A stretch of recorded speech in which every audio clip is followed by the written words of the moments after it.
Las exceptions. Hoy vamos a empezar ya todos me conocen, vamos a dar la clase de choque cardiogénico.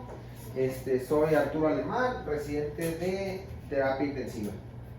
Bueno, ¿cuál va a ser nuestra agenda? Va a ser definiciones, causas, fisiopatología, nuevos conceptos y vamos a platicar también los dispositivos de asistencia ventricular. El choque cardiogénico, ¿cómo lo vamos a definir? Pues ha habido varias definiciones un poco vagas. En realidad las características principales van a ser una hipotensión persistente mayor de 30 minutos, una presión arterial sistólica menor de 90, una reducción del índice cardíaco abajo de 2.2 litros por minuto por metro cuadrado, eso pues medido con la técnica que utilicemos, presión de llenado ventricular aumentadas y signos y síntomas de hipoperfusión orgánica.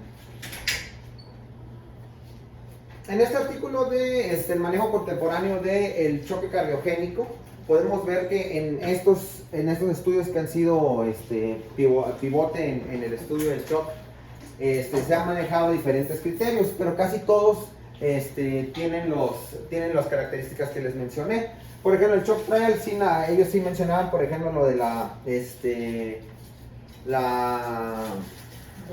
cuña, la presión de cuña arriba de 15. Ya sabemos, por ejemplo, que una presión de cuña arriba de 18 se ha caracterizado por una mayor mortalidad.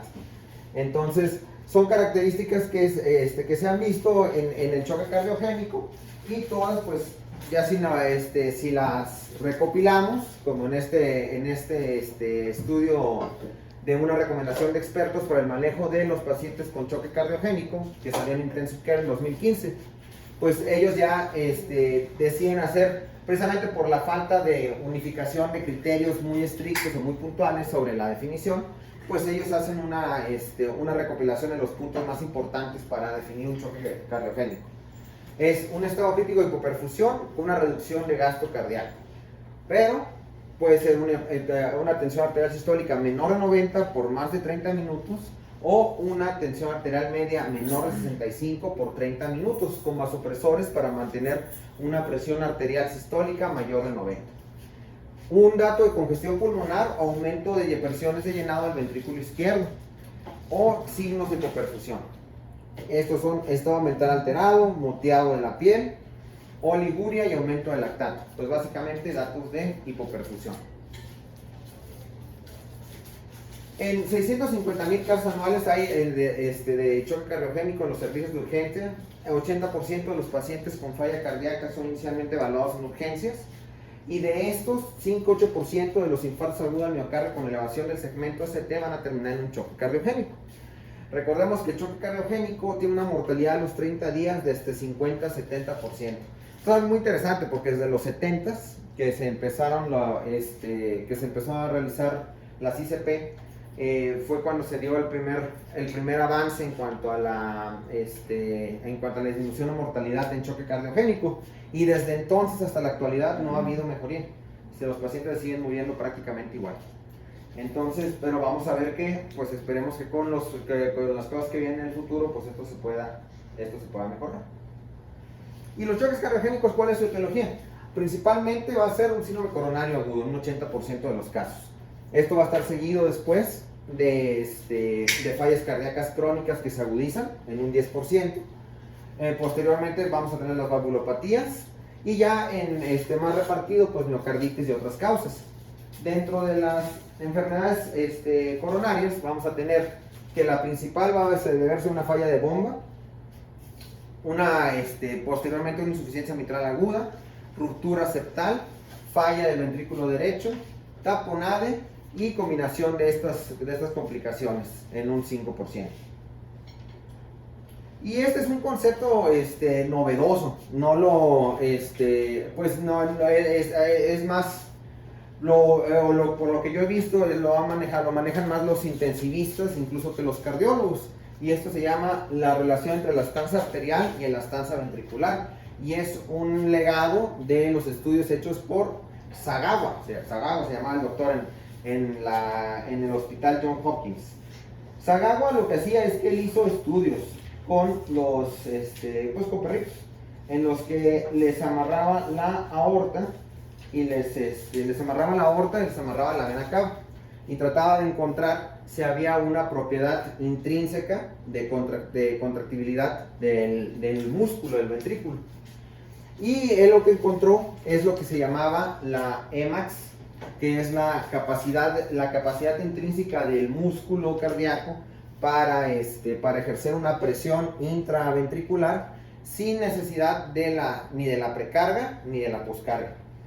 Y pues ya desde los 90 se veía esta relación entre la elastancia arterial y la elastancia ventricular, que básicamente se refiere a la relación que hay entre el ventrículo izquierdo y el resto de la circulación cardíaca.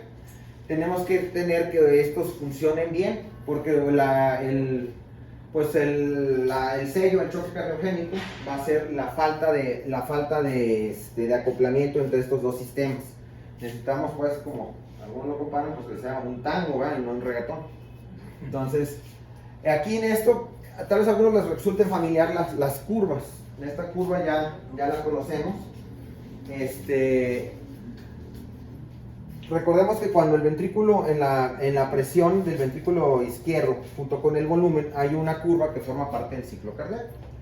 Entonces, cuando hay una cantidad de volumen cardíaco que siempre se mantiene, que es hasta 50 cc.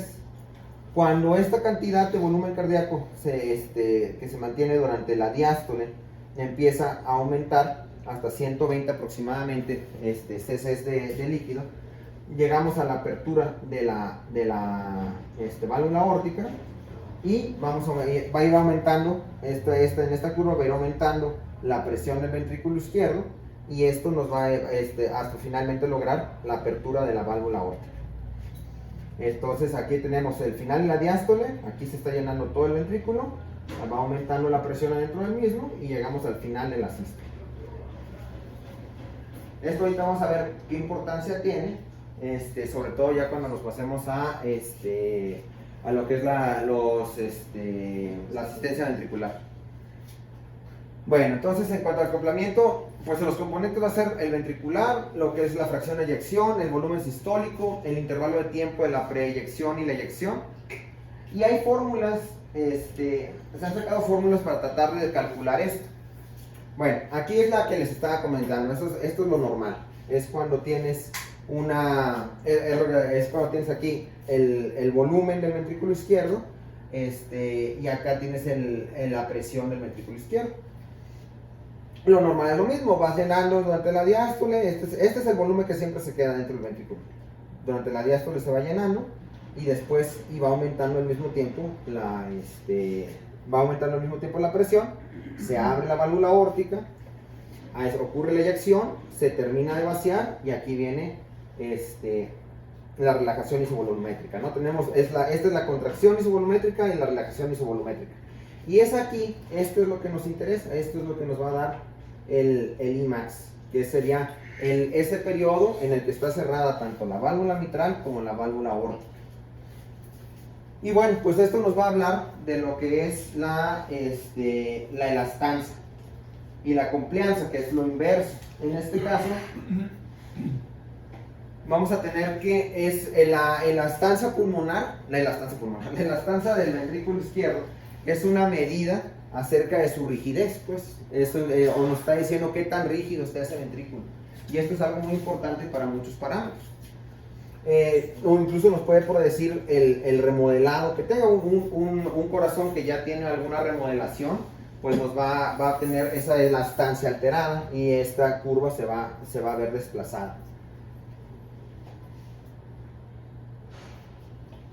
Bueno, ahora otra cosa muy importante, y esto va a ser, ahorita vamos a ver dónde recupera importancia estos conceptos fisiológicos.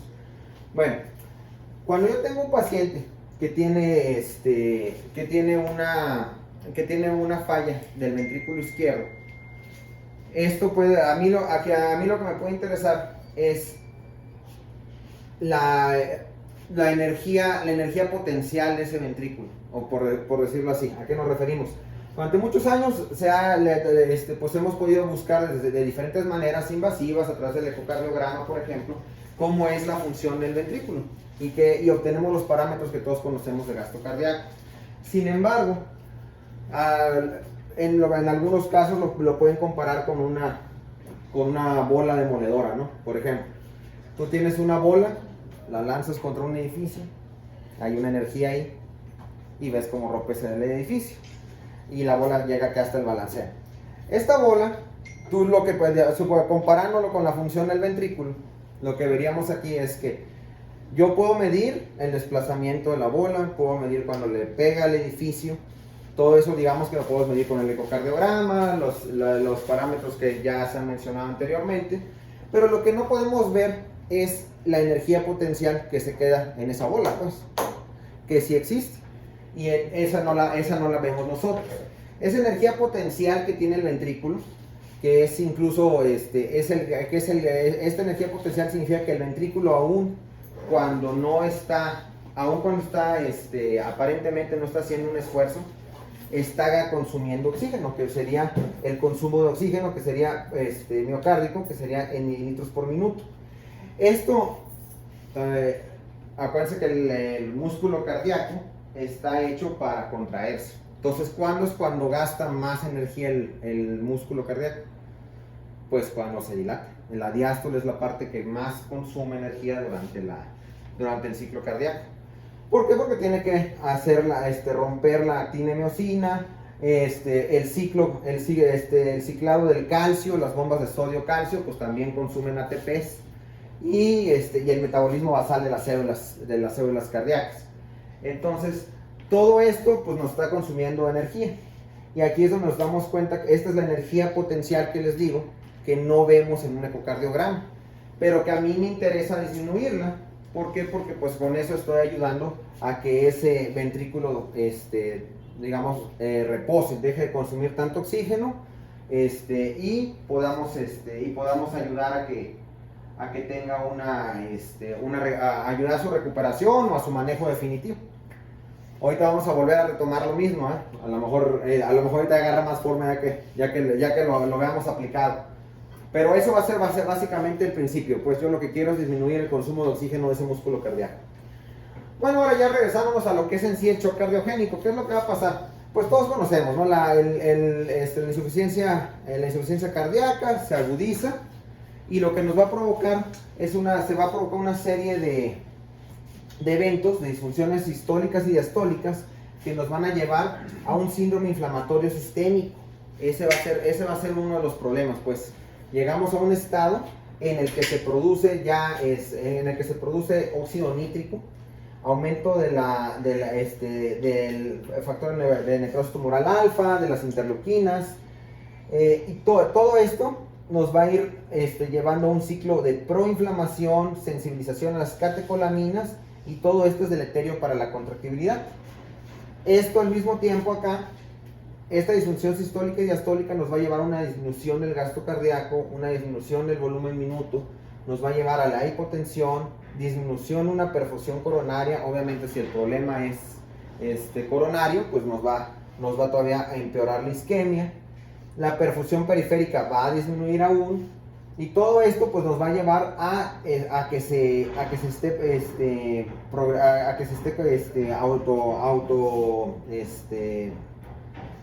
esté autociclando, pues se está autopreservando este ciclo cada vez más deleterio, que nos va a llevar a una progresiva disfunción cardíaca. Igualmente, pues también empieza a haber congestión en todo el sistema venoso, hay edema pulmonar, hipoxia, y eso aumenta aún más la isquemia, hasta que finalmente pues nos lleva a la muerte. Es lo que le llaman el caracol, ¿no? El caracol o la escalera en espiral de la insuficiencia cardíaca. Básicamente, como se manejó ayer con la clase de la parada cardíaca, pues este choque, que inicialmente es cardiogénico, va a provocar un efecto sistémico inflamatorio, que va a ser parte del escenario, que lo lleva a autoperpetuarse y lo lleva a su alta letalidad. En este artículo se ve que se menciona que cuando tenemos un paciente con choque cardiogénico en la unidad de cuidados intensivos, pues a veces nos centramos en el corazón y nos olvidamos de los demás órganos. Entonces debemos de ver que es un paciente que tiene una falla multiorgánica. Si bien obviamente hay que corregir la causa de la misma, tratar de corregirla, no podemos dejar de lado que el paciente pues es un todo y que al fallar estos órganos pues vamos a entrar en una etapa, entre más órganos fallen pues es una etapa que más lo acerca a la muerte.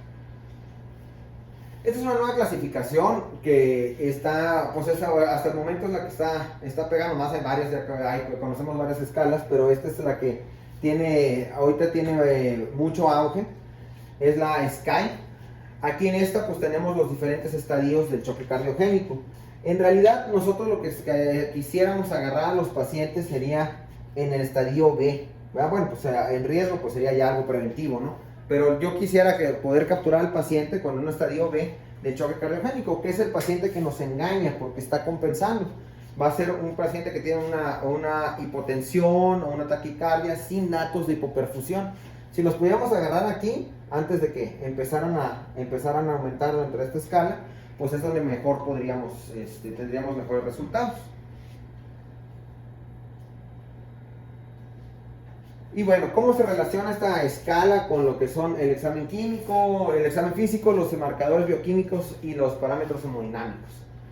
Pues en el estadio A pues tenemos un examen físico normal, tenemos una función renal normal, ácido láctico normal, y el paciente se encuentra normotenso, índices cardíacos dentro de la normalidad, saturación venosa central adecuada. Ya conforme vamos avanzando en escala, pues empezamos a poder ver datos clínicos ya conocidos, como la elevación de como los estertores pulmonares, la elevación de la presión venosa yugular. El lactato todavía se mantiene normal, puede haber una ligera disminución en la función renal, se empiezan a elevar el BNP. Y empezamos a tener algunas alteraciones, las que ya había mencionado como parte de la definición de choque cardiogénico. En cuanto a, y así mismo, pues vamos empezando a bajar, ya para acá ya empiezan a haber datos en la C, ya tenemos datos de hipoperfusión. Pues ya tenemos al paciente que tiene moteado, que tiene estertores extensos, ya es un paciente que lo podríamos clasificar solamente usando el estetoscopio, como una vez nos comentaron, ¿no? Que si no, que Kimball tenía el paciente y que necesitábamos pues un estetoscopio, ¿no? Nomás para diagnosticarlo, pues ya sería equivalente a un Kimball 3 o 4. Es un paciente que ya puede requerir un BiPAP o incluso de ventilación mecánica. El lactato, pues ya probablemente lo encontremos arriba de 2, la creatinina empieza a doblarse, empezamos a tener datos de disfunción orgánica múltiple con el aumento de las pruebas de función hepática, de las enzimas hepáticas, elevación del BNP y disminución de los índices urinarios. Y así progresivamente, pues entonces encontramos ya el último, que es cuando el paciente está prácticamente al borde de la muerte, pulsos no detectables, colapso cardíaco. Es un paciente que ya tendría que estar con ventilación mecánica, probablemente se tenga que usar un desfibrilador, lactatos arriba de 5, pHs abajo de 7.2 y con taquicardias ventriculares o arritmias ventriculares irrefractables, que van a ser los pacientes a los que ahí sí podríamos utilizar, ahí vamos a ver que podemos utilizar los dispositivos de soporte ventricular. Bueno, entonces, en cuanto a choque cardiogénico, ¿qué es lo que vamos a hacer? Pues bueno, tenemos que organizar nuestras ideas, que el choque cardiogénico es de un amplio espectro. Entonces, tenemos que buscar pararlo antes de que siga avanzando. Es una escalera que se va deslizando hacia abajo hasta llegar a la muerte del paciente. Hay que tomar en cuenta que hay un problema con la microcirculación en el paciente. El tiempo es vida, necesitamos reconocerlo rápido, tratarlo rápidamente, y por eso también es una de las propuestas que hay más adelante. Y más allá del fallo de la bomba, si hay una falla multiorgánica, pues no olvidar, ¿verdad?, que tenemos que tratar de llevar al paciente a la homeostasis lo más pronto posible. Recordemos que hay perfiles hemodinámicos en el tipo de choque cardiogénico por infarto agudo del miocardio. Pues vamos a tener que la presión arterial media va a estar disminuida, la presión de cuña va a estar elevada, el gasto cardíaco bajo, las resistencias vasculares sistémicas van a estar elevadas, va a haber aumento del ácido láctico y la saturación venosa central va a estar disminuida. Este es uno de los signos clásicos, ¿no? La presión de pulso va a ser estrecha, la PVC va a estar elevada. Recordemos que para medir al paciente con la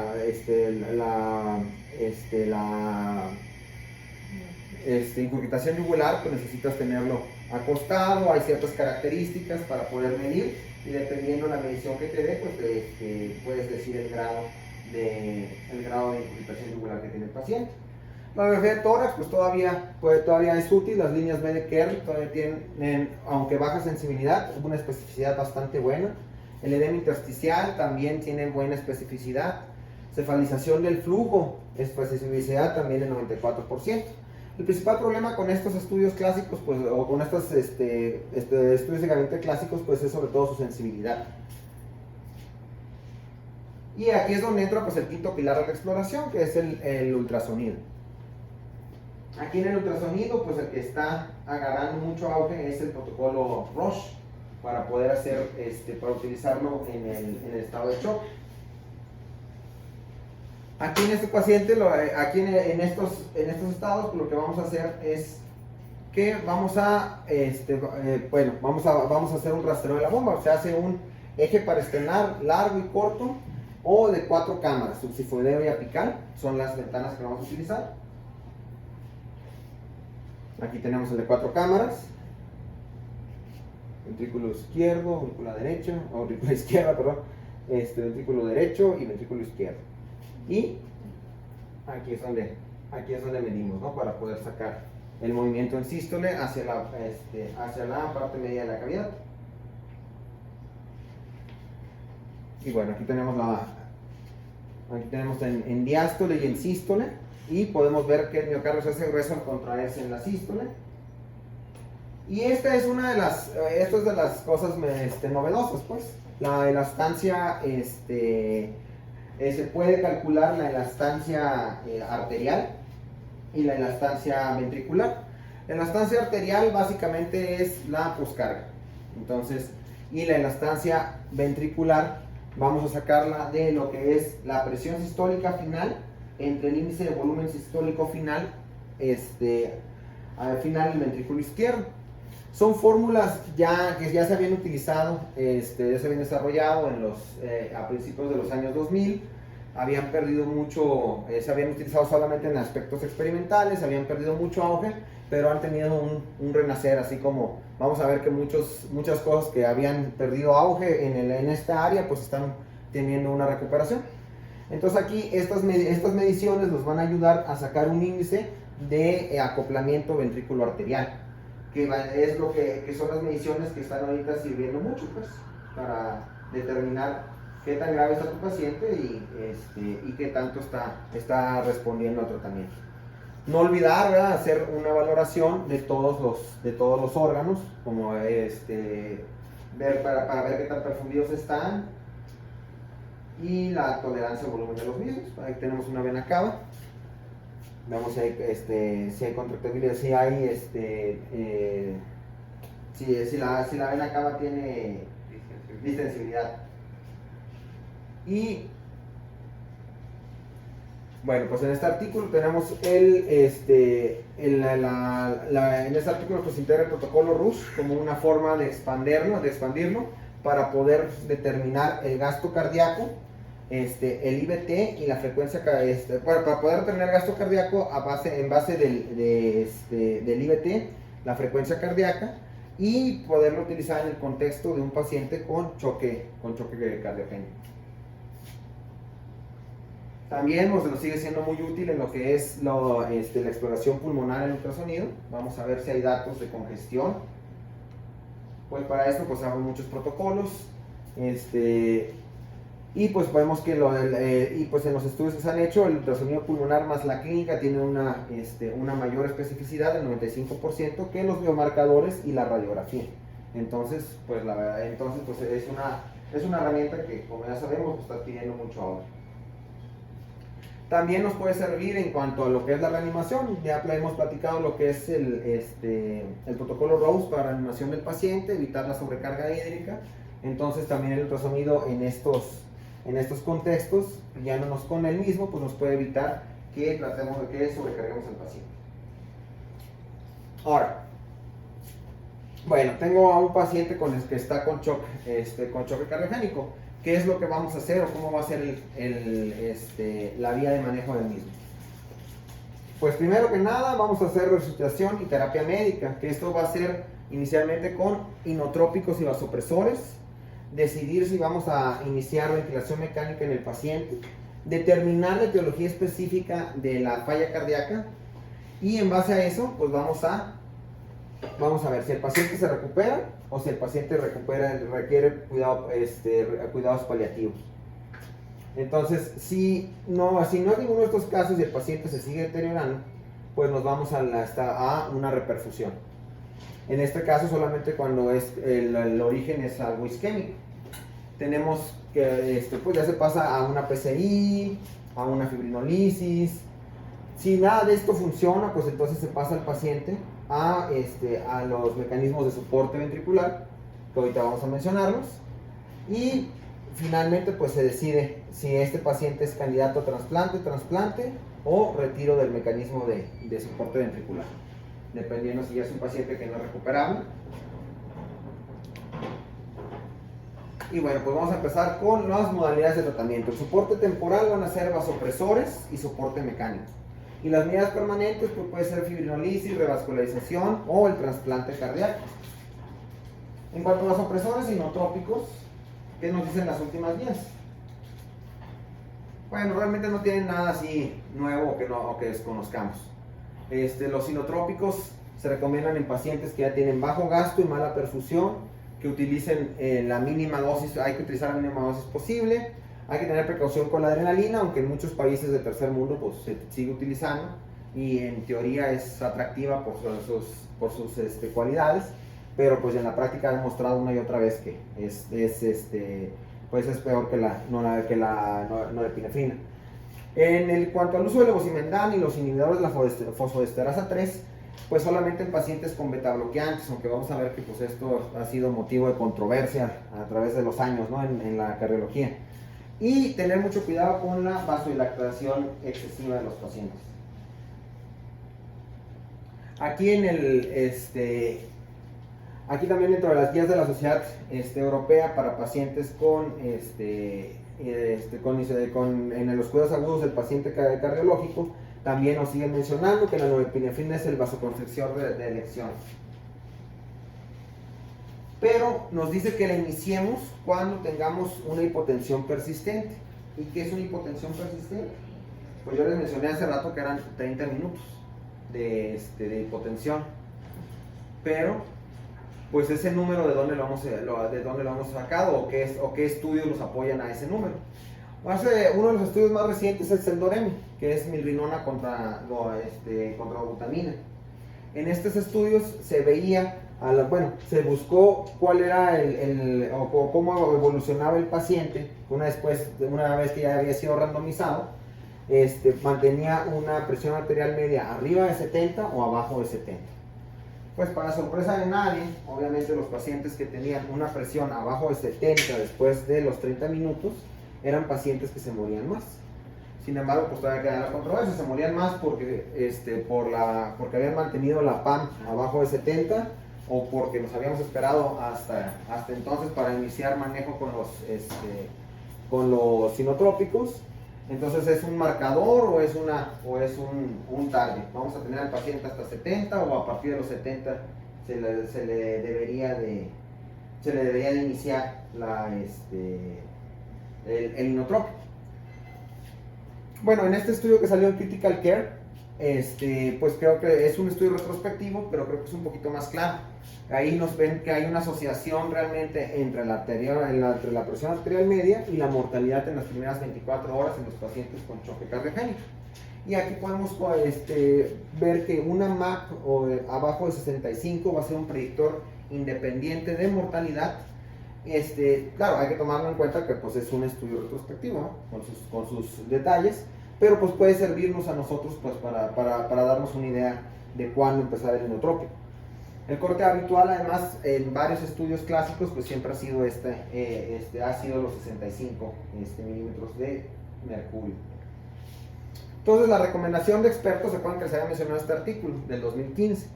Pues ellos, les digo, ante la falta de consenso, pues ellos siguen recomendando la norepinefrina para restaurar la presión de la perfusión ante el choque cardiogénico, la epinefrina como alternativa, pero tener mucho cuidado con esto, no está relacionado con arritmias, hiperlactatemia, y les va particularmente mal a los pacientes que tienen enfermedad isquémica coronaria. La dobutamina pues puede ser usada para el gasto cardíaco bajo, mantener la tensión arterial media arriba de 65 con inotrópicos o vasopresores. La epinefrina, pues recordemos, era lo que les había mencionado, pues 3 veces más riesgo de muerte en corto plazo, altera la microcirculación y se ha relacionado a toxicidad multiorgánica. Aún así, pues si no tenemos otra opción, pues es una alternativa viable, pues sí se utiliza en lugares donde no hay norepinefrina. Los 3 agentes más utilizados es la dopamina, la norepinefrina y la epinefrina. Tenemos, pues aquí mencionamos cuáles son las dosis de infusión usuales, de 5 a 10 microgramos por kilominuto en la dopamina, norepinefrina de 0.05 a 0.4 y la epinefrina de 0.01 a 0.5 microgramos. Los receptores a los que tienen mayor acción y los efectos hemodinámicos que nos van a dar. Realmente pues no hay tantas alteraciones, no hay tanta variabilidad entre los mismos, sin embargo pues tenemos que tomar en cuenta que aparentemente en lo teórico la dopamina y la epinefrina tendrían un perfil más atractivo, pero como ya sabemos, desde que salió el estudio SOP de choque cardiogénico, en el subanálisis del mismo se vio que la dopamina conducía a un exceso de mortalidad, principalmente por las arritmias, por los arritmias que causaban. Cuando la epinefrina contra la epinefrina para el choque cardiogénico en el infarto agudo del miocardio también demostró tener mayor tasa de mortalidad pues en estos pacientes. Entonces, pues la adrenalina tiene un exceso de efectos adversos en comparación con la norepinefrina, aunque sin embargo ha habido críticas en estos grupos, les digo, en muchos otros países sí se utiliza, pero ha habido críticas que estos estudios, aunque han sido estudios pivote en el manejo de estos pacientes, pues son estudios que no están del todo, pues tienen problemas, son estudios mal balanceados, pocos pacientes, pero pues ¿qué podemos esperar en pacientes con choque? Pues, siempre vamos a tener dificultades para lograr muestras adecuadas. El uso, también, pues uno pensaría, pues vamos a utilizar solamente un solo agente, pues no, la evidencia dice que deben de combinarse, les va a mejorar a los pacientes. La monoterapia en vasopresores inicialmente se relaciona con los pacientes, parece relacionarse con menor supervivencia. Es decir, que si ya vas a iniciar un agente con tu paciente en choque, inicia 2 de una vez. Y entonces la primera línea de tratamiento seguimos con la norepinefrina, con todos los desventajas que les comenté, pues a lo mejor no hay tanta evidencia en otros en cuanto a la epinefrina y en cuanto a la dobutamina, pero por lo menos hasta este momento pues esta es la mejor recomendación. Bueno, ahora en cuanto al manejo de un paciente con choque cardiogénico como complicación de un infarto agudo del miocardio, debemos de tener en cuenta esto: el tiempo es lo esencial y pues para ello llevar la tendencia. Pues ya todos estamos familiarizados con choque cardiogénico, con el infarto agudo del miocardio, el código infarto, como nos explicó brillantemente Dianita en su clase pasada de infarto. Ya sabemos que el tiempo es oro, y en estos pacientes en menos de 2 horas deberíamos estarles ya realizando una ICP. Entonces, estos pacientes se busca tener en su transporte, por lo que ya sabemos, y para los que estén con inestabilidad hemodinámica, ya sea una carga de líquidos o mantener un agente inotrópico como la norepinefrina. ¿Cuándo va a requerir el paciente un inotrópico? Pues cuando tenga un bajo cardíaco gasto, que veamos que tiene un volumen intravascular adecuado, es decir, nos cercioramos que este paciente no está hipovolémico. Tenemos que no haya otras causas tratables en ese momento que estén provocando el choque cardiogénico, como un embolismo pulmonar, una bradicardia que requiera un marcapaso, o que no haya otras alternativas como la PCI inmediatamente, ¿no? Que pudiéramos pasarlo inmediatamente a que le hicieran a hemodinámica. ¿Cuál va a ser el inotrópico más apropiado? Pues ya lo que habíamos comentado, ¿no? Tenemos la dobutamina, la levosimendan y la milrinona, que son los tres agentes que tanta discusión han provocado. En cuanto a la dobutamina, pues se ha visto su uso en el choque cardiogénico, en la cardiopatía isquémica. El levosimendan, donde ha tenido un poquito más de uso, pues ha sido en el Takotsubo, aparte en estas características, en el Takotsubo, en su uso repetido en falla cardíaca avanzada, y en el tratamiento crónico con betabloqueadores, donde se ha visto que puede tener más utilidad. En cuanto a la milrinona, cuando hay falla del ventrículo derecho, o también tratamiento crónico con betabloqueadores. Entonces aquí igualmente pues tenemos los agentes, sus características. Recordemos que el levosimendan es un sensibilizador del calcio, la milrinona es un inhibidor de la fosfodiesterasa 3, y pues aquí están las dosis de cada uno de estos, ¿no? Nada más recordar que con el levosimendan evitar las dosis de bolo que se habían manejado en los estudios iniciales.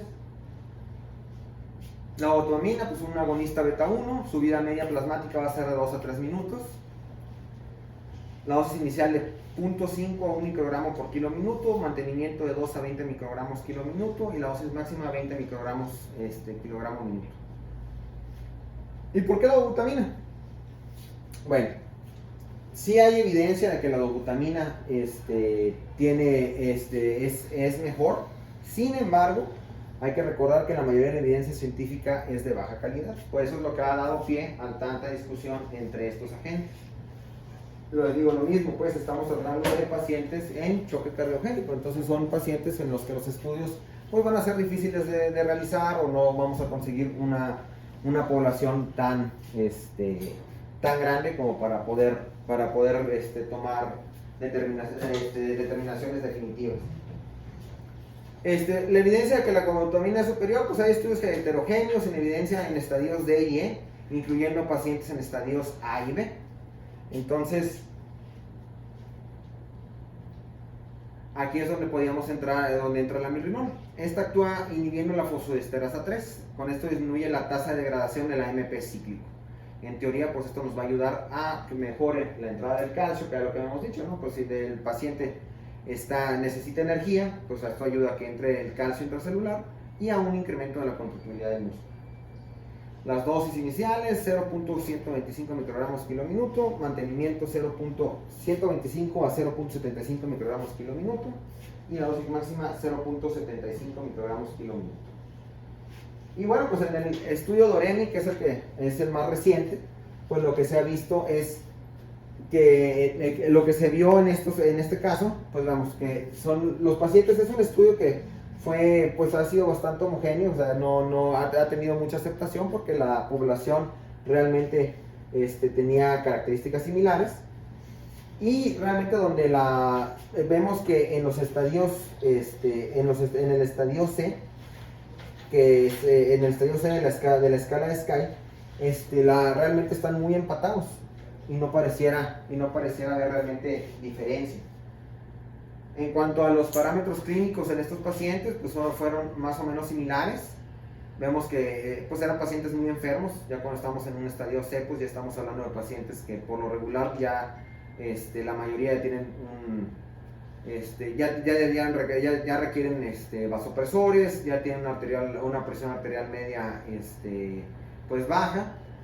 Y una de las cosas que sí se criticó es que no tenían tal vez el tratamiento óptimo. Por ejemplo, estos pacientes en teoría ya la mayoría debería de tener un catéter Swan-Ganz para una medición invasiva adecuada, y solamente el 12% de los pacientes lo presentaron. Entonces, bueno, ¿cuál fue el resultado? no hubo diferencias en el endpoint ni en los grupos predefinidos. Entonces realmente no había diferencia entre la milrinona y la dobutamina. Ya si somos muy detallistas o muy específicos, pareciera ser que hay un beneficio en la dobutamina para la falla del ventrículo derecho, que era lo que se había estado manejando con el tiempo. Sin embargo, pues ya cuando vemos el peso de la literatura, pues vemos viendo los metaanálisis, no hay una evidencia convincente que justifique realmente poner la milrinona en vez de la dobutamina. En el caso de una falla cardíaca derecha. Y bueno, pues en cuanto al levosimendan, es un sensibilizador de los canales de calcio, se fija el dominio en el terminal de la troponina C y donde se une al calcio facilitando el cambio de conformación de la proteína. Bueno, una de las ventajas del levosimendan sobre todo es su efecto. El efecto tarda hasta 7 días y ahí es donde ahorita el levosimendan está recuperando fuerza. La dosis inicial 12 microgramos, 12 microgramos minuto en bolo en 10 minutos. Sin embargo, con esa aclaración, se ha visto más efectos adversos cuando utilizas una dosis en bolo inicial. Dosis de mantenimiento 0.1 microgramos kilo minuto, que se puede ir disminuyendo hasta 0.05, y la dosis máxima es 0.2 microgramos kilo minuto. Entonces aquí lo que se vio en el estudio de Survive, de levosimendan contra dobutamina, se vio que había un beneficio en la supervivencia con levosimendan versus dobutamina a 24 horas. De 24 horas a 180 días. Sin embargo, no se comprobó en Survive con 1200 pacientes. Porque, bueno, el problema con el levosimendan es que tarda más tiempo en actuar, pues. Tarda más tiempo en iniciar su actuación. Y cuando se supone que tú tienes un paciente con un choque cardiogénico, lo que quieres es que actúe de inmediato, pues, como la dobutamina. Entonces, pues volvemos a lo mismo. El levosimendan nos sigue siendo más útil en los pacientes que ya están beta bloqueados. Lo mismo que lo que había mencionado, mitad del bolo inicial. Y esto, pues el principal problema es el pico, ¿no? Que aumenta, el pico de aumento de gasto cardíaco es mucho más tardío. Pero donde está teniendo un ámbito de oportunidad o un área de oportunidad de esto, va a ser en los pacientes que están en weaning de un dispositivo. Tienes un paciente con un Impala, tienes un paciente con un ECMO y el paciente mejoró o estás tratando de desconectar estos aparatos, pues entonces aquí sí te va a convenir tener el levosimendan por su acción prolongada. Entonces, como vemos aquí en este estudio, pues se vio, no se puede levosimendan reducir la ayuda al tiempo de weaning del ECMO en los pacientes con choque cardiogénico. Bueno, pues sí parece que tiene un efecto benéfico, ¿no? en las curvas de Kaplan-Meier. Pero pues todavía nos deja muchas dudas, ¿no? Al respecto de su uso. En cuanto a Cochrane, ¿qué dice? Bueno, pues se hicieron este estudio de 19 estudios, se hizo metaanálisis, pues, en el que esa revisión, pues, de varios estudios, de 19 estudios, para ver cuál era a qué conclusión podían llegar al respecto.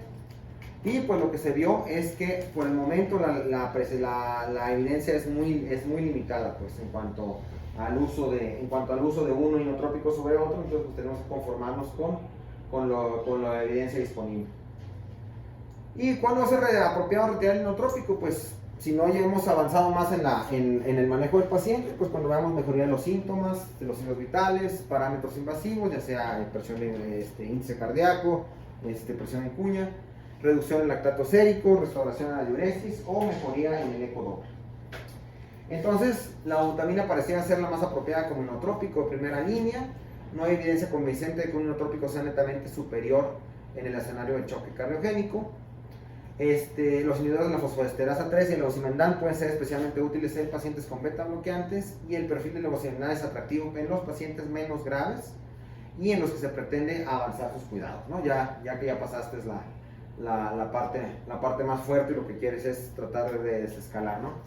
La monoterapia con vasopresores no se recomienda, el objetivo razonable es una presión arterial media de mayor a 65 y no hay evidencia de combinación inotrópicos, ¿no? Entonces, un paciente con choque cardiogénico y pobre respuesta al manejo clásico en las primeras horas y parámetros de mal pronóstico, más bien deberíamos empezar a pensar en un dispositivo de soporte circulatorio mecánico.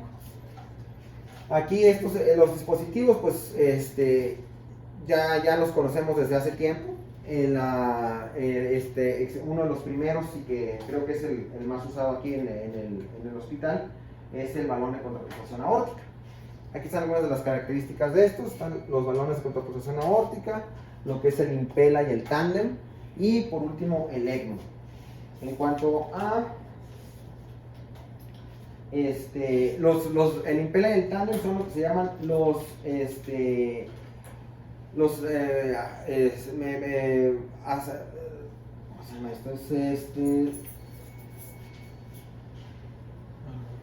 asistencia al ventrículo izquierdo percutánea. Son dispositivos de asistencia percutánea del ventrículo izquierdo, el Impella y el Tandem, y por último el ECMO. Entonces, bueno, ¿cómo funcionan? Vamos rápidamente a mencionar sus características. En cuanto a lo que es el balón de contrapulsación aórtica, no tiene realmente mucha ciencia. Se mete a través de la femoral el balón, llega y descansa en lo que es la aorta descendente, se llega hasta acá. Y lo que va a tener su ventaja es que es delgado, pues es un poquito más grueso que los catéteres que se utilizan para la ICP, es de 7-8 French. Y cuando el paciente se encuentra en una diástole, el balón se infla. Y cuando el paciente se encuentra en una sístole, el balón se desinfla. Entonces, esto lo que nos va a dar, pues, nos va a ayudar a mejorar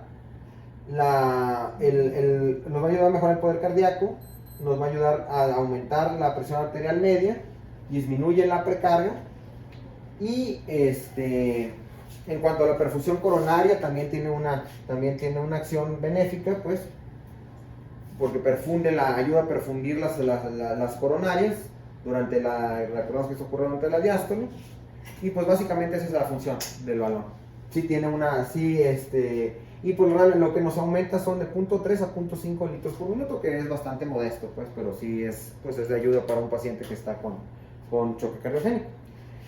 Lo que son el Impella y el Tandem ya casi, pues en los lugares donde lo tienen, pues aquí en México creo que no tenemos ninguno de los dos, o creo que apenas alguien me comentó, el Impella ya se acababa de poner en un lugar de aquí de México. El Tandem se utilizaba y todavía puede usarse en los pacientes. El Tandem, ¿cómo funciona? Vamos a mencionarlo rápidamente. En el Tandem lo que tú haces es que vas a conectar al paciente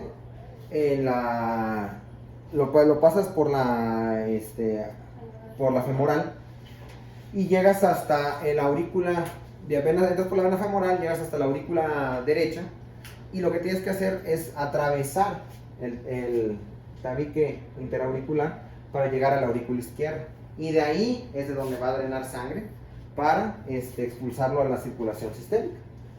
Entonces, pues es un dispositivo. El principal problema con este dispositivo, pues es que aparte de que necesitas dos vías, una arterial y una venosa, con los riesgos que esto implica, es más grueso, obviamente, que el balón de contrapulsación aórtica.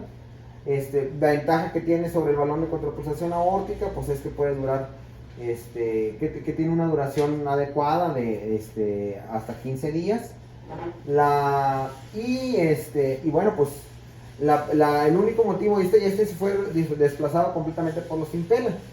¿Por qué? Porque los Impella, pues son dispositivos más pequeños, no tienes que atravesar el tabique, pero el único motivo en el que todavía se utiliza es porque los Impella tienen el problema de que pueden dañar una válvula aórtica, sobre todo si es una válvula aórtica, pues que sea un implante, pues una válvula aórtica no nativa. Como ahí descansa el Impella, pues ahí puede provocar daños, y aparte ocupas fluoroscopía para la colocación del mismo.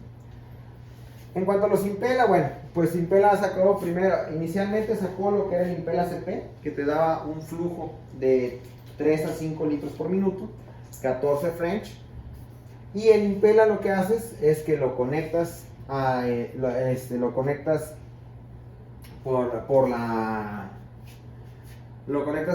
la femoral, por la arteria femoral, y llegas hasta la aorta descendente. Te metes por la válvula aórtica y lo que hace es que drena la sangre del ventrículo y la expulsa a la circulación sistémica. Básicamente es un catéter que trae un motor. Entonces, les digo, el principal problema con el Impela puede ser que el daño a una válvula aórtica y que ocupa fluoroscopio, pero pues una de sus grandes ventajas son los litros por minuto que te ofrece. El último, uno de los mejores Impela, pues es el Impela 5.0 y el 5.5. El 5.5 te da hasta 6 litros de apoyo por minuto. Y por último, pues está el ECMO. El ECMO, pues a lo mejor ya vamos a hablar en una clase específicamente de este dispositivo, pero la principal ventaja del ECMO es que nos va a permitir que descanse el corazón, pues, por decirlo así, porque lo que haces es que conectas a la circulación venosa y necesitas dos vías, son dos catéteres, uno en la circulación venosa y uno en la circulación arterial. Vas a extraer la sangre de la circulación venosa, la vas a pasar por un motor, que es una membrana, un filtro que la oxigena, retira dióxido de carbono, y la vas a regresar a la circulación sistémica por el catéter arterial. Entonces, sin embargo, el ECMO pues tiene sus problemas, no es tan fácil de usar, requiere un equipo que esté especializado y pues la máquina por lo regular es grande. Entonces, todos estos dispositivos pues tienen sus pros y sus contras. Aquí está el tándem, ese que les mencionaba, pues les digo, tiene estas desventajas. El ECMO periférico y el Impela, que es ahorita pues es uno de los más utilizados en otros países. Pues el balón de contrapulsaciones aórticas, de lo que ustedes habían mencionado, pues principalmente te va a reducir la poscarga, disminuye el trabajo cardíaco y disminuye el consumo miocárdico de oxígeno.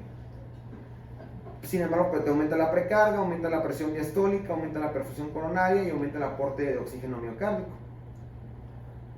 Por los efectos hemodinámicos, el gasto cardíaco hasta un 20%, la FEBI 20 a 25%, el flujo cerebral puede disminuir un 3%, el flujo coronario aumenta de 30 a 50% y la PAM mejora en un 30 a un 40%. Las presiones de llenado 5 a 15%, presión capilar pulmonar 20 a 30%, presión de la aurícula izquierda 35%, frecuencia cardíaca un 10% y pueden presentarse arritmias en un 30%. Las indicaciones: pacientes con hipotensión con una presión sistólica menor a 90 milímetros de mercurio, que no responde a otros procedimientos intervencionistas, bajo gasto cardíaco y choque cardiogénico que no respondió a los medicamentos. Taquicardias ventriculares polimorfas resistentes, que no puedas corregir la arritmia, y congestión pulmonar resistente al tratamiento. ¿En qué caso no utilizarías el balón de contrapulsaciones aórticas? Pues una insuficiencia aórtica, cortocircuitos arteriovenosos, aneurisma de la aorta abdominal, sepsis, sangrado o en el caso de bypass femoropocliteus. Una cosa importante pues es que el balón de contrapulsación aórtica, y eso fue por lo que cayó a partir del 2012 en desuso, era el que se demostró pues que no tenía beneficio pues en la mortalidad con los pacientes. Sin embargo, pues les digo, ahora últimamente, estos son los estudios clásicos en los que se ha visto en los que se dio el uso del balón de contrapulsaciones aórticas junto con la trombolisis, el uso profiláctico en pacientes que se les había hecho ICP primaria en infarto agudo del miocardio, el registro shock con mejores resultados asociados a los pacientes con trombolisis y el shock trial con mejores resultados asociados a técnicas de revascularización precoz. En general, bueno, pues el principal resultado de estos estudios pues nos ha llevado a que el balón de contrapulsaciones aórticas sí no mejora la mortalidad, pero sí te puede ser de utilidad en el manejo de estos pacientes, sobre todo cuando tienes ya sea como una terapia puente. Yo sé que aquí, por ejemplo, los utilizamos como una forma de terapia, y de hecho pues sí tiene su utilidad en este ámbito, pero pues realmente donde se ha visto su utilidad es sobre todo para llevar al paciente hacia un trasplante cardíaco o a la resolución de la causa originaria de la falla cardíaca. Y aquí nada más para volver a lo que estábamos mencionando, las curvas de presión-volumen. Aquí lo que vemos son los efectos que tiene tanto el balón y la contraposición aórtica, los dispositivos percutáneos de asistencia ventricular y el ECMO en esta curva. Aquí por ejemplo, en el caso cuando no tienes el balón con contraposiciones aórtica, aquí están las elastancias vasculares, que es lo que habíamos mencionado, era la poscarga. Ya cuando lo tienes, ¿qué es lo que pasa? Pues se desplaza, disminuye la poscarga. De EA1 se baja a EA2, o se desplaza. Igualmente, pues en estos dispositivos lo que vas a tener es una disminución de las elastancias. También te va a ayudar, a desplazar la curva te va a ayudar lo que es el Emax, que recordemos que era la elastancia del ventrículo izquierdo. Y el ECMO finalmente, pues también tiene esta ventaja que ayuda en los dos extremos, ¿no? Aquí al contrario, pues sí te va a aumentar las elastancias, pero por la forma en que reviertes la circulación en el ECMO, te va a permitir que el Emax se mantenga estable, pues, y no aumente el trabajo del ventrículo. Y bueno, pues en este estudio ya vamos a terminar. En este estudio, pues el efecto que tuvieron los dispositivos de apoyo mecánico del ventrículo, pues se ha visto que en estos pacientes con un choque cardiogénico que no ha respondido, el Impella mejoró la mortalidad significativamente con una implantación precoz. Entonces, bueno, recordemos el manejo hemodinámico que habíamos mencionado, no olvidemos el uso del ultrasonido y el manejo multiorgánico. No hay que olvidar que el paciente es un todo y hay que mantener la pseudoanalgesia, ventilación mecánica, biomarcadores, estarlos monitorizando, el soporte renal. Y pues ya nada más para terminar, ahorita esto es lo que está pegando mucho. En este hospital, este artículo salió en la JACC, Journal of American College of Cardiology, en 2019. El uso de los equipos para el manejo de... Háblenle a Perrino, ¿no? Que está sangrando otra vez del cuello del paciente del 13 y chequen al paciente. Porque ahorita le estaban dando un punto, ¿no? Es que le abrieron acá atrás, le extendieron la herida que tenía porque tenía una colección, le drenaron, pues a lo mejor Aquí está sangrando, entonces nomás checa que no se vaya a checar y usted se le Perrino, ¿no?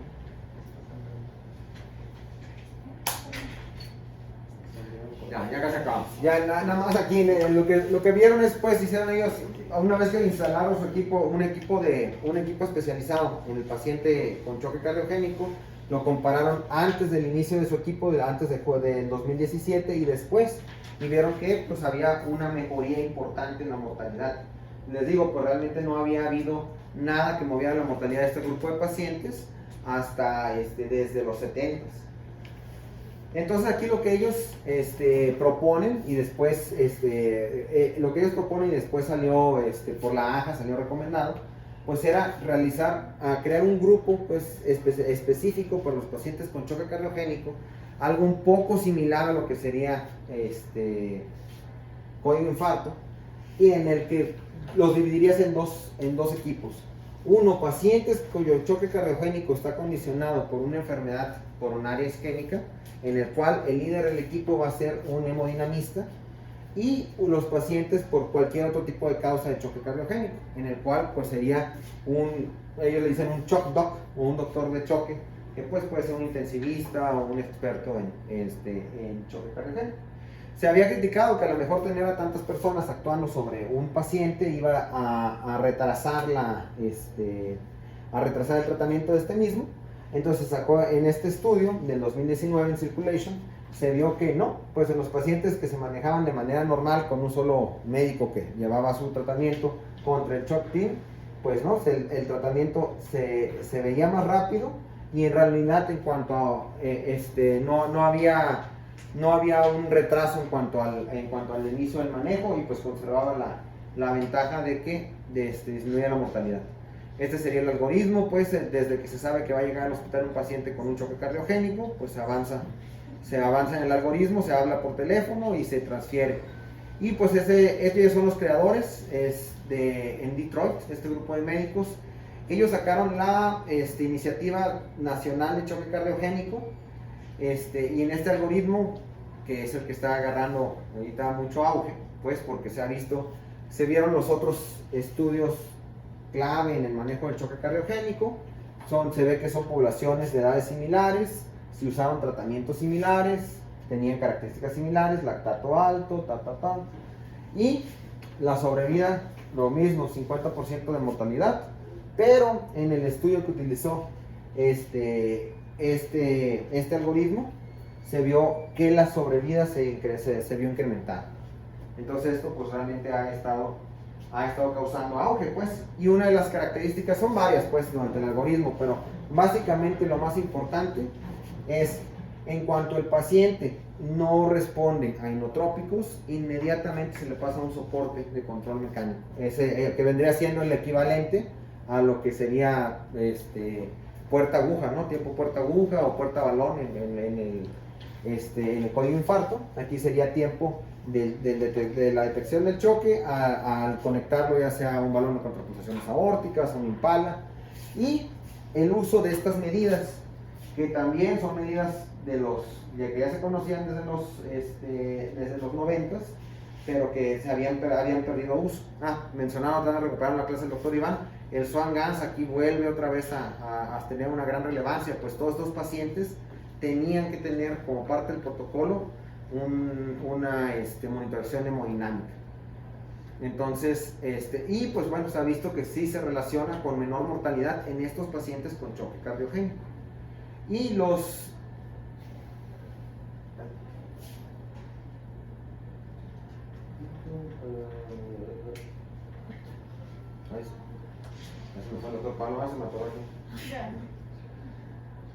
bueno, pues ya nada más para... no, ya agarró, ¿no? Ahí está. Ok, ya.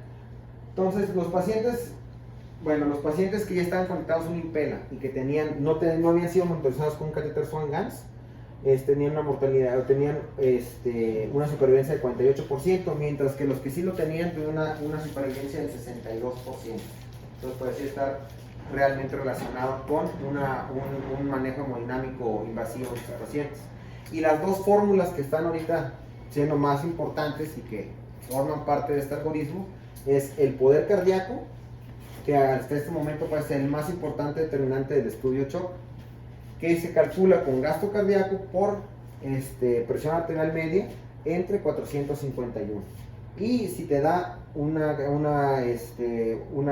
451 es una constante. Si te da menor de 0.53 watts, estás hablando de una mortalidad del 58%.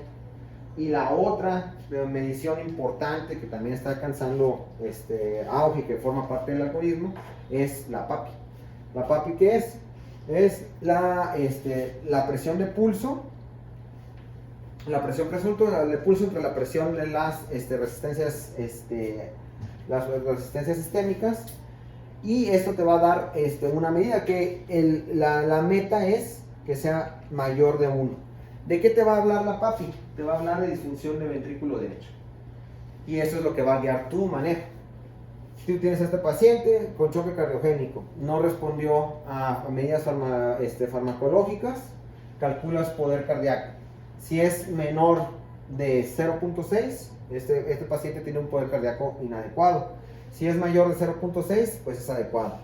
Si este poder cardíaco es inadecuado, ¿a qué se debe? ¿No habrá una disfunción del ventrículo derecho?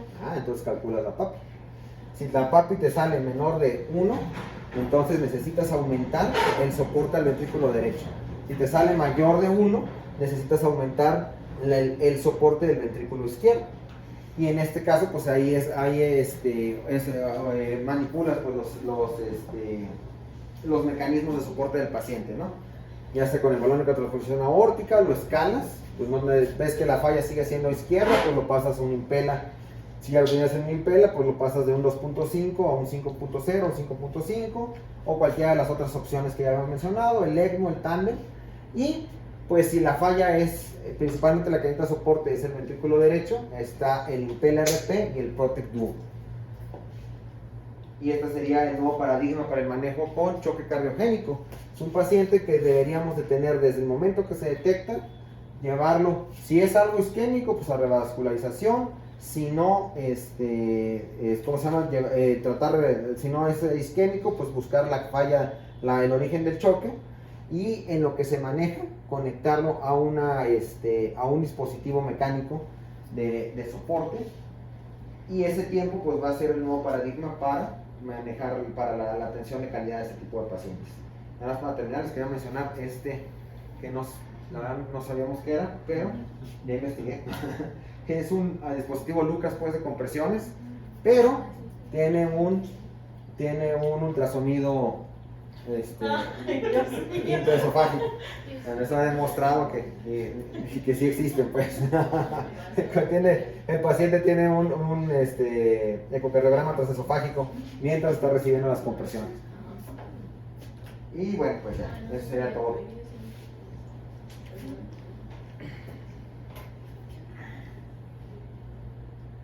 ¿Preguntas, comentarios? Podría uno que hace comentarios añadir. Así de manera inicial, en la etiología de choque cardiogénico, ya sabemos, ¿no? Secundario infarto, podría ser conveniente desde un inicio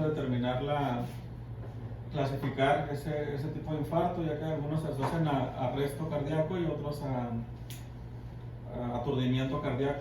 Generalmente el aturdimiento van a ser secundarios a enfermedades que no tienen vaso culpable, que pueden ser privasculares, vasculares, o enfermedades del tronco. Y ese miocardio aturdido va a tener puede llegar a tener una mejor funcionalidad después de la ICP. En cambio, en el arresto, que cuando si hay un trombo como tal, que se asocia más necrosis del tejido, pues ahí sí, bueno, igual, ¿no? Se van a beneficiar de ICP, pero ahí sí pudiera ser a llegar más importante el manejo. Es más importante pues iniciar el manejo antes, ¿no? Lo otro es si agarramos el choque ya perpetuado y ya tenemos una disminución de las resistencias vasculares, tener mucha precaución al iniciar directamente dobutamina, como ya mencioné, ¿no? Van a causar cierta vasodilatación. Quería mencionar también sabemos que es una de las clásicas indicaciones de ventilación mecánica no invasiva. Sin embargo, los subanálisis se ha visto que hasta el 80% van a terminar en ventilación mecánica invasiva, ¿no? Entonces, pues nada más eso, ¿no? Tener en cuenta los criterios de que responde, que van a ser sobre todo en el contexto de edema agudo de pulmón, pero no nos van a mejorar tanto la cuestión circulatoria, y menos si es una falla ventricular derecha, y pues lo vamos a comprometer con esa presión positiva. Pues ya lo demás, la verdad sí me parece algo más complejo, todo lo de los dispositivos, pero pensar, como tú decías, igual si la falla es meramente sistólica, diastólica, de ventrículo izquierdo a ventrículo derecho, en el algoritmo que tú ponías, tomando en cuenta el poder mecánico y el índice de pulsatividad, te puede recomendar, por ejemplo, el tándem y el impela para fallas ventriculares. Si es predominantemente el ventrículo derecho, te vas por el impela. Si es predominantemente el ventrículo izquierdo, pues el balón de contrapulsación o ECMO. Lo otro es que en una revisión de tendencias sobre el manejo de este tipo de choque, lo plantean por escenarios, ¿no? Que son 5 tipos de escenarios según el centro hospitalario en el que te encuentres. Si tienes laboratorio de hemodinámica, si tienes acceso a estos dispositivos. Entonces, pues yo creo que más o menos encontraríamos entre un escenario 2 y 3 si tenemos laboratorio de hemodinámica y a lo mejor no tenemos todos estos recursos. Si estamos en un hospital de segundo nivel es donde toma mayor importancia el balón de contrapulsación, que junto con los inotrópicos y los vasopresores pues serían parte del manejo inicial antes de un dispositivo más avanzado. Entonces pues sí sería importante revisarlo. Yo la verdad ni siquiera conozco los dispositivos, pero me llama la atención que nada más te mejoran, como mencionaste, de 1.3 a 1.5 el gasto cardíaco, ¿no? Entonces te digo, no nada más para llevar a trasplante, sino también en el mismo contexto del choque, de llevar a un dispositivo más avanzado o de llevar a ICP a tener disponible la sala de hemodinámica, pues puede mejorar la mortalidad del paciente. Sí, no, que te aguante más. Pues bueno, realmente se asocia mucho a lo que dijo pues Jorge de la heterogenicidad de la enfermedad con como el pronóstico, ¿no? O sea, realmente si es una enfermedad cardiovascular, si es como que también se asocia al TIMI, al tiempo de evolución, al tiempo que tarda en recibir atención médica del paciente. Tenemos como que en lo que se clasifica, ¿no? El SCAI, que realmente sí tiene una menor mortalidad, hasta como el 5% un SCAI A versus un SCAI E, ¿no? Que llega al 80-90%, dependiendo si el paciente está en una unidad coronaria, que es donde pues se va a detectar oportunamente el estado del paro, ¿no? del paciente versus no. Entonces, también tendría mucho que ver eso pues con el inicio temprano de los dispositivos, en caso de contar con ellos. Y pues nada más como que hacer énfasis en los diferentes como fenotipos del choque cardiogénico. Realmente, o sea, si bien sí van a estar, como dicen, ¿no? fríos secos o fríos húmedos, también existe pues aquel paciente que realmente tú no lo ves hipotenso como tal, pero ya tiene datos de hipoperfusión, o sea, tiene las extremidades frías, ya está un poco somnoliento, y es un paciente que pues sí se describe que está como más incrementado el riesgo de complicaciones o de mortalidad, porque pues es un paciente que nosotros decimos, pues no está hipotenso, pero pues ya está en shock, que nada más que está compensando. Entonces pues nada más poner énfasis a eso y pues sería ya detección oportuna y demás. Y pues la resolución de lo que te llevó al estado de choque, porque realmente un dispositivo pues es como tal una asistencia y no te va a llevar a la resolución, que al final de cuentas, si nosotros decimos que el 80% de los pacientes es un infarto, o sea, la causa, pues sería la ICP. Entonces, pues una ICP temprana y pues nada más.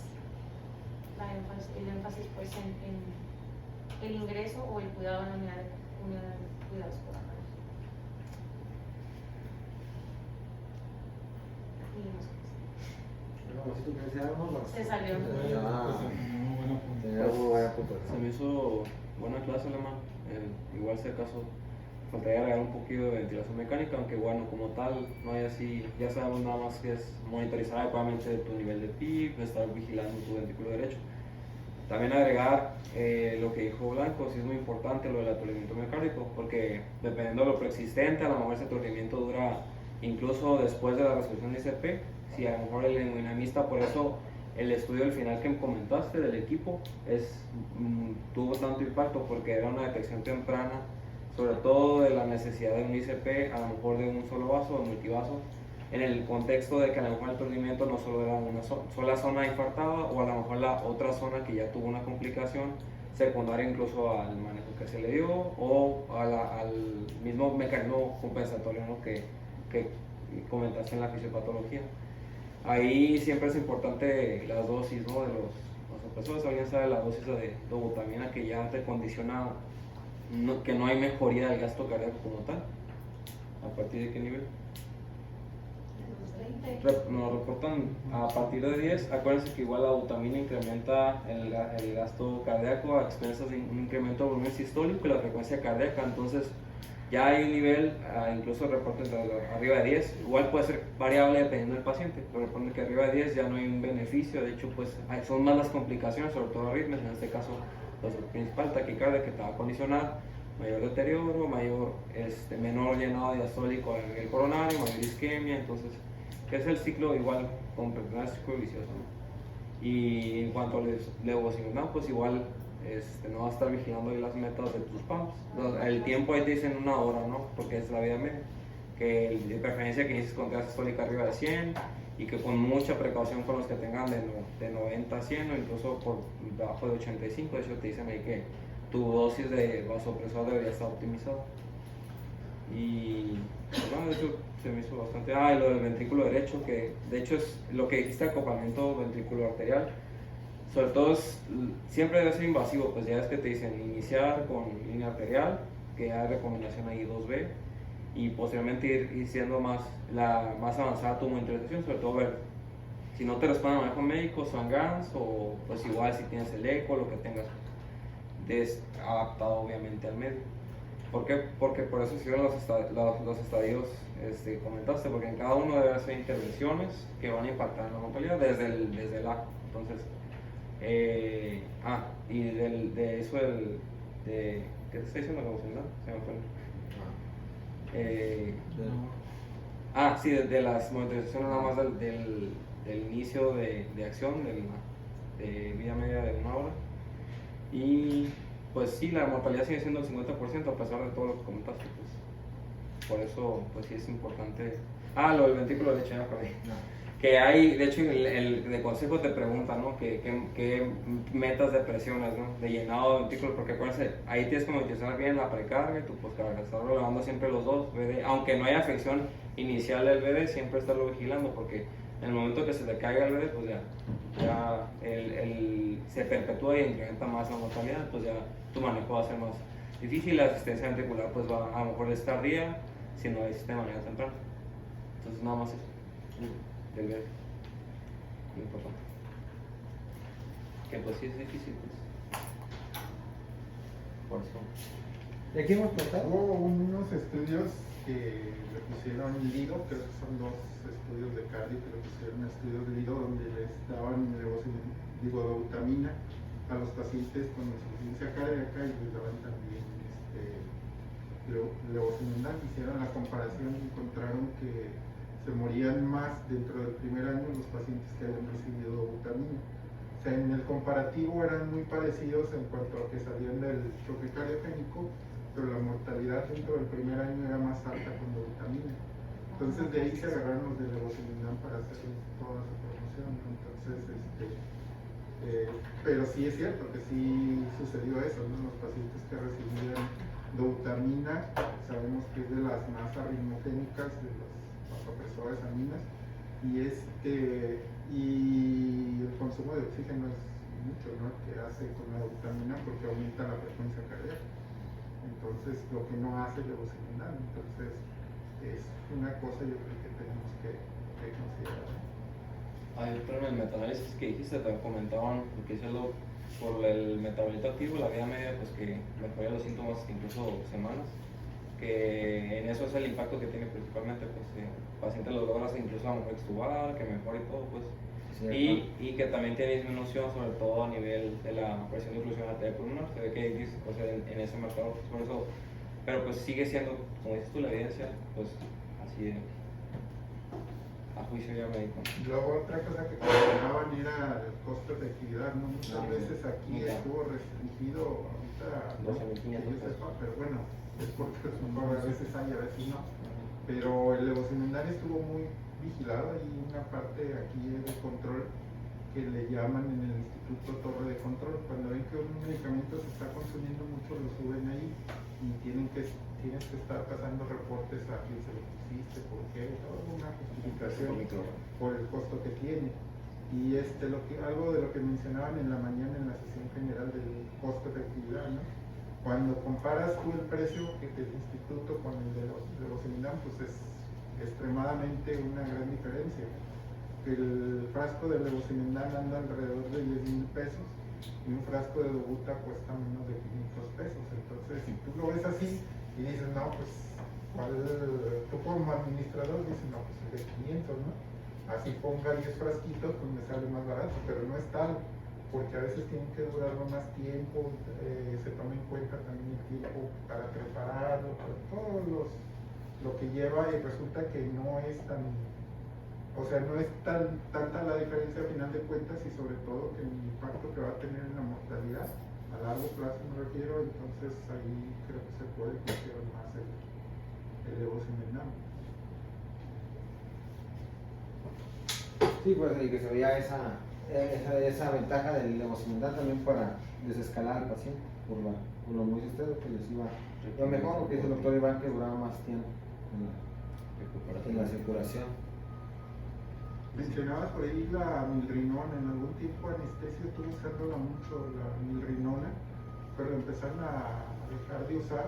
Bueno, no sé, ya hace tiempo que no voy a la postquirúrgica, pero antes casi todos los pacientes salían con milrinona después de la cirugía del corazón. Y la empezaron a dejar en desuso porque empezó a verse también mayor mortalidad y mayores arritmias que presentaban los pacientes. Por eso la dejaron de usar. Sí, pero ahorita el estudio más reciente es el Dorem, pues, y pues sí, pues volvió otra vez a repetir lo mismo, no había ventaja y sí más efectos adversos.